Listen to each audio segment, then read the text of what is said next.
Makrifat tanda-tanda keberadaan Allah. Yang menariknya adalah ayat dalam bahasa Arab itu kan ayat. Dalam bahasa Inggris artinya adalah signs.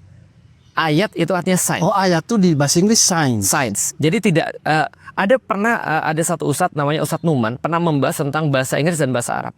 Seringkali bahasa Arab ayat itu diartikan dalam bahasa Inggris verse atau verses. Iya.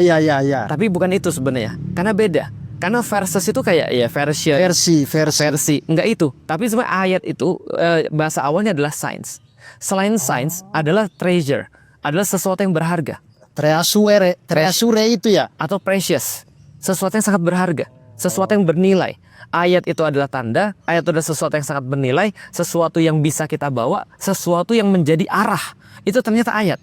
Contoh misalnya, kalau kita lagi camping di sini misalnya, kita bikin api unggun malam-malam supaya kita nggak kedinginan. Iya. Lalu kemudian pagi-pagi karena kita harus melanjutkan perjalanan, api unggunnya kita matiin, lalu kemudian kita pergi. Maka bagi orang yang datang setelah kita, dia lihat ini ada orang nih. Iya, tadi malam ada orang di sini. Dari segi ini ada 2 orang nih. Oke. Dari ini mereka akan menuju ke sini. Itu ayat.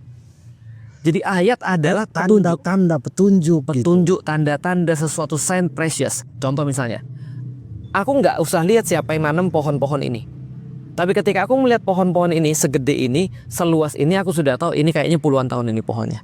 Karena kenapa? Karena aku orang pertanian, aku pernah nanam pohon, aku tahu pohon segini umurnya berapa. Maka yang bisa baca ayat, satu orang dengan orang lain itu berbeda. Tergantung pengetahuan dia. Tapi akan sangat nggak fair seperti yang saya katakan tadi, bahwa saya kalau ada orang bisa ngelihat ini taunya puluhan tahun, cuma orang-orang pertanian aja kayak aku. Itu kan ya nggak fair. Allah itu lebih daripada pohon, tapi ini semua jadi tanda bagi kita.